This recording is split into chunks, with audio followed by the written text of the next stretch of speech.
क्या बनवाओ अच्छा क्या रईस कह रहे हैं कैसे रईस सुनिएगा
सुंदर बगीचा है, आप इसे उजाड़ कर बर्बाद करना क्यों चाहते हैं? ये कुबेर जी की विहार स्थली है। ध्रुव जी के भाई उत्तम ने उनकी एक ने सुनी भयंकर जिद छिड़ गया। यक्षों के द्वारा उत्तम की मृत्यु हो गई। अपने भाई की मृत्यु का समाचार सुनकर ध्रुव के मन में क्रोध आ गया। बड़ी भारी सेना लेकर ध्रुव जी ने यक्षों को मारने दौड़े। लेकिन यहाँ एक प्रश्न उद्भूत होता है कि मन में कि परमात्मा का दर्शन जिसे हो जाए, क्या उसके मन में फिर क्रोध आना चाहिए? यह नहीं तो ध्रुव जी को क्रोध क्यों आया? अपने उत्तम भाई की मृत्यु के बदले अनेकों विपराध यक्षों को मारना इस साधु का लक्षण तो नहीं है, ये भक्त का लक्षण नहीं है। फिर ध्रुव जी ने ऐसा क्यों किया? इसका सीधा सा जवाब है कि महात्मा ध्रुव जी को भगवान का दर्शन तो मिला था, परंतु भी सत्संग नहीं मिला था। बिन सत्संग विवेक न होई और राम कृपा बिन सुलभ न सोई। मैंने कह दिया मेरे घर मित्र नहीं है तो मुझे कथा सुनाने लग गए, मुझे वेदांत का प्रवचन सुनाने लग गए। ओ महात्मा जी, मेरे को बेटा चाहिए। संत ने कहा लेकिन मैंने तुम्हारी मस्तिष्क रेखा को देखा है, कि 7 जन्मों तक तुम्हें पुत्र का सुख नहीं है।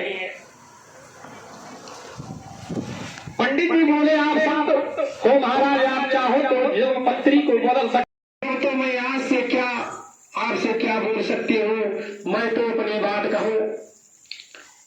हम दोनों में इतना प्रेम है, मेरे पति तो मुझसे इतना प्रेम करते हैं कि कोई भी बात गुरुदेव ने जो मंत्र हमें कान में दिया, ध्यान दीजिए कि गुरु के द्वारा कान में जो मंत्र मिलता है वो अपनी पत्नी को ही बताना चाहिए। शास्त्र कहता है गोपनीयम गोपनीयम गोपनीयम, परिकृता उसे गुप्त करके रखो। ये शास्त्र की मर्यादा है, लेकिन मेरे पति तो मुझसे इतना प्रेम करते हैं नारद कि सबसे पहले वो मंत्र मुझे आकर बताया। गुरुदेव ने हमें ये मंत्र दिया। हम लोग रोज ध्यान करने बैठते हैं, आंखें बंद कर समाधि लगाकर, तो समाधि में जो दर्शन प्रभु का हो किसी को नहीं बताना चाहिए। ये शास्त्र कहता है उसको गुप्त रखो, लेकिन मेरे पति तो इतने अच्छे हैं, रोज शाम को आकर बताते आज मैंने राम का दर्शन किया, आज कृष्ण का दर्शन किया, आज तो भगवान की उसे झांकी के दर्शन किए। इतना प्रेम करते हैं मुझसे। माता पार्वती बोली ठीक है। शिव जी ने जब कथा को आरंभ किया, कैलाश पर्वत पर कोई नहीं था, केवल शंकर जी और पार्वती जी थी।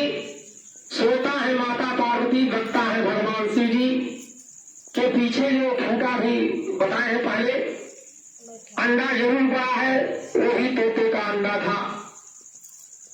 भगवान भोलेनाथ भागवत सुनाने लगे और माता पार्वती वो कह करके सुन रही है। लेकिन पहले दिन की कथा का जैसे ही विश्राम हुआ, पीछे पड़ा तोता का अंडा साबुत हो गया, उस अंडे में जीव का प्रादुर्भाव हो गया और दूसरे दिन की कथा के प्रभाव से अंडा फूट गया, उसमें से सुंदर सा पक्षी निकला। पड़ा हुआ पक्षी तीसरे दिन की कथा को सुन रहा है, गदगद हो गया, गदगद हो रहा है। अमृत वचन है भागवत में, तो भागवत में चौथे दिन तो रसगुल्ले की कथा है। बोलिए बात श्री कृष्ण भगवान की। श्री कृष्ण जन्म महोत्सव उसको सुनकर पक्षी गदगद हो गया। माता पार्वती ध्यान लगाए बैठी है। श्री जी ने माता पार्वती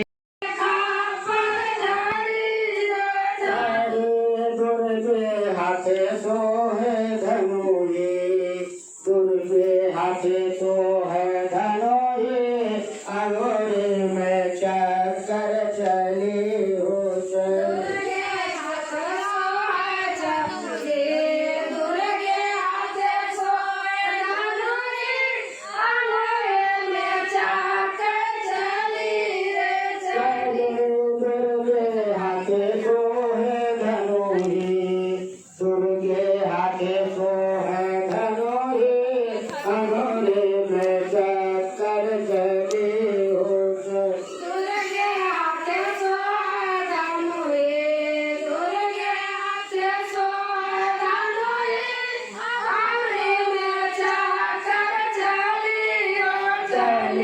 मैया हाथे तेरे सुलवा, मैया हाथे तेरे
ए राजू एक बाल्टी पानी भर के आपकी टीम में पीछे आपका